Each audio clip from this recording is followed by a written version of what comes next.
والصلاة والسلام على رسول الله.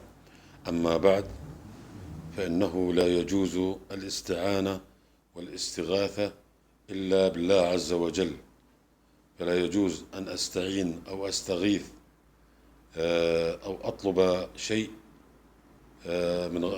من دون الله عز وجل. فلا يطلب من ولي ولا نبي ولا ملك. إذا أردت أن تستعين فاستعن بالله، وإذا أردت أن تدعو فادعو الله. قال تعالى: ادعوني أستجب لكم. ولم يقل ادعوا نبي أو ملك أو كذا.